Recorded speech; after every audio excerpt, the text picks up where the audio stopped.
Ya, what's up guys? Jadi tadi pertandingan eh, semifinal antara Indonesia melawan Uzbekistan U23 Piala Asia. Dan sedikit gua mau bahas sedikit tentang permainan kita. Eh, di babak pertama pun eh, kita sangat tertekan oleh Uzbekistan. Nah, kita mulai dari sedikit line up-nya dulu.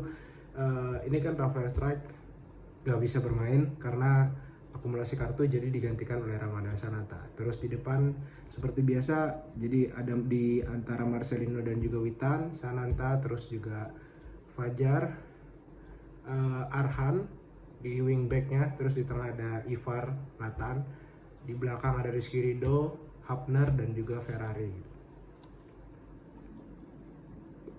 Di babak pertama itu kita sangat sangat apa ya, terlihat sangat grogi bermain. Pemain-pemain ini gugup.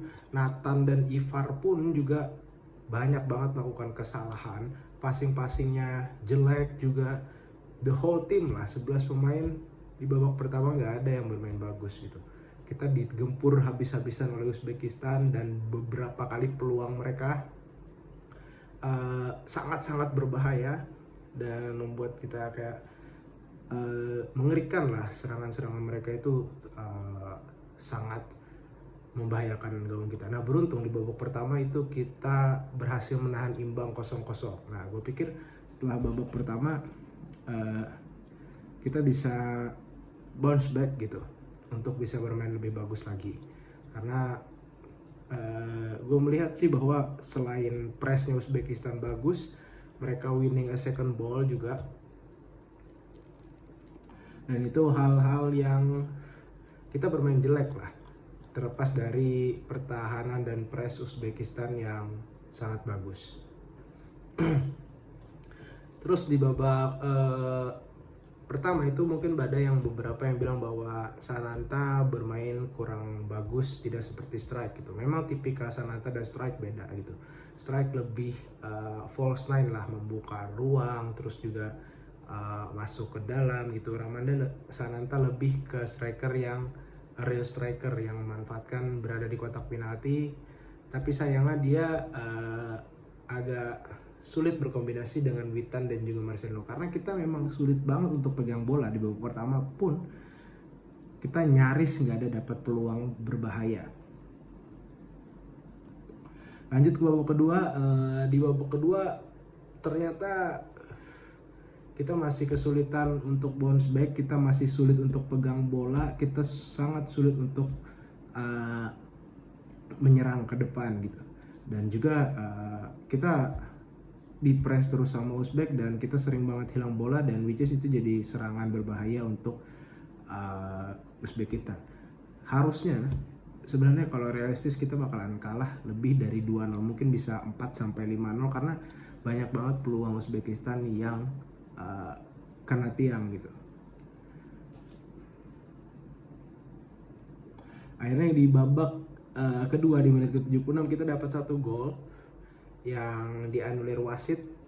Ternyata Sananta itu posisinya offside. Cuman yang gua agak kecewakan adalah harusnya ketika dilihat oleh VAR itu ada tarik garis gitu. Ini kan bener-bener angle-nya kelihatan bahwa kaki Sananta offside, tapi nggak ada tarik garis gitu. Itu yang sangat disayangkan gitu. Terlepas dari mungkin banyak yang bilang kita dirugikan wasit, tapi ya memang mungkin performa wasit agak kurang untuk pertandingan kali ini gitu. Banyak keputusan-keputusan yang merugikan kita, dari pelanggaran di dekat kotak penalti 2 kali di babak pertama, terus juga gol yang dianulir. Tapi kembali lagi, kita namanya sebuah pertandingan pasti ada kok keberuntungan dan dirugikan oleh pihak wasit gitu. Dan ini kita terlepas dari dirugikan oleh wasit ataupun keputusan wasit yang cukup merugikan kita gitu. Tapi yang jelas dari segi permainan kita layak kalah dari Uzbek. Dari segi permainan kita jauh ketinggalan dari Uzbekistan. Mereka benar-benar menguasai permainan, mereka menciptakan banyak peluang berbahaya. Terbukti dari statistik pun juga, possession mereka 62% berbanding 38, terus tembakan mereka 25 shot dan tembakan kita cuma 0,1 tembakan gitu. Dan ini sangat-sangat berbahaya gitu. Nah, di menit ke-76 ketika gol itu dianulir, golnya dari Kelly ya, golnya dari, kalau nggak salah dari Ferrari. Nah itu terjadi mental ngedrop gitu, kita gagal mencetak gol gitu di awal babak pertama. Sepanjang permainan sebelum terjadinya gol terlihat bahwa kita ini demam panggung, kita ada gugup, tertambah lagi gol yang dianulir, itu membuat mental kita semakin drop. Akhirnya mereka bisa cetak gol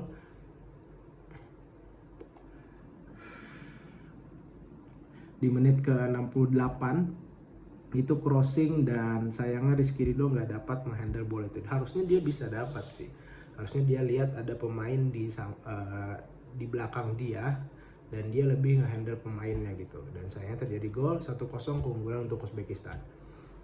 Uzbekistan udah banyak banget melakukan pergantian pemain, terbukti sebelum terjadi gol sudah ada 3 pergantian pemain, sementara kita belum ada.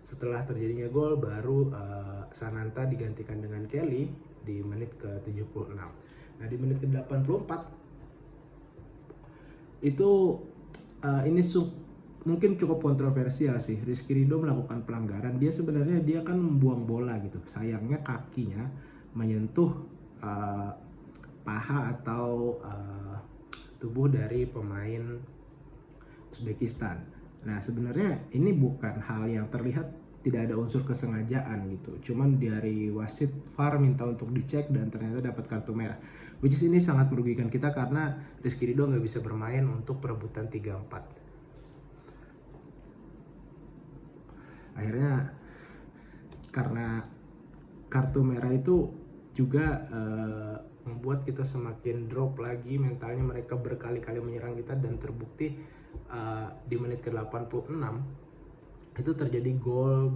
bunuh diri dari Arhan gitu. Tendangan free kick yang ditepis Hernando itu di rebound oleh pemain Uzbekistan. Terus Arhan ini ngambil bola dan menghalangi Hernando buat ngambil bola, which is itu gol yang nggak perlu, tapi ya susah juga gitu, kondisinya memang koordinasinya kurang dan juga Hernando juga belum sempat terlambat mungkin untuk ngambil, jadi Arhan inisiatif untuk menghalau bola, sayangnya terjadi on goal. Overall kita baru melakukan pergantian pemain banyak itu di menit ke 90-an dan mungkin agak sedikit terlambat karena memang kita bermain sangat sistem gak jalan, sangat pegang bola sangat susah, peluang gak ada gitu. Ditambah juga Ivar dan juga Nathan yang biasa bermain bagus di tengah ini ngedrop banget ya, which is karena mungkin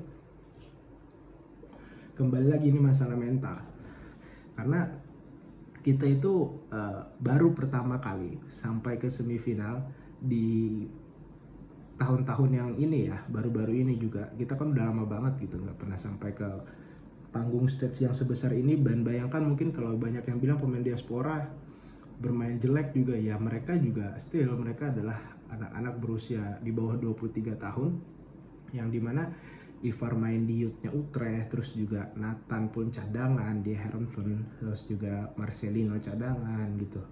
Jadi ya untuk stage sebesar ini mereka pun juga pasti ada unsur groginya gitu. Dan juga yang perlu kita ingat adalah target dari PSSI, dari Pak Ketum itu lolos penyisihan grup, dan terbukti target dari STY sampai ke semifinal ini udah melampaui target gitu untuk bisa sampai ke final, which is sangat disayangkan memang. Tapi ya kembali lagi ini baru pertama kali kita berada di level 4 besar, dan 4 besar ini to be honest gak ada yang gak layak, dan mereka semua tim-tim yang hebat gitu. Ada Jepang, Irak, Uzbek juga.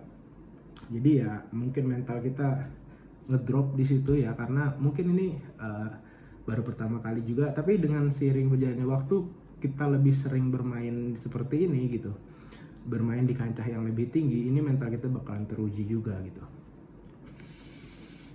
Karena memang sekali lagi permainan kita buruk juga, terlepas dari Uzbek yang bermain bagus dan juga mental kita ngedrop gitu. Kembali lagi, walaupun keputusan wasit mungkin agak merugikan, tapi itu nggak terlalu istilahnya nggak terlalu kita memang kalah lah dari segi permainan. Dan artinya Indonesia bakalan masih punya 2 tiket atau 2 kesempatan lagi untuk lolos Olimpiade, di mana kita akan ketemu di perebutan peringkat ketiga itu antara lawannya Jepang atau Irak, dan dimana mereka sama-sama hebat juga, dan kalaupun kita gagal kita masih ada kesempatan untuk lolos melalui kualifikasi zona melawan juara 4 dari Afrika ya.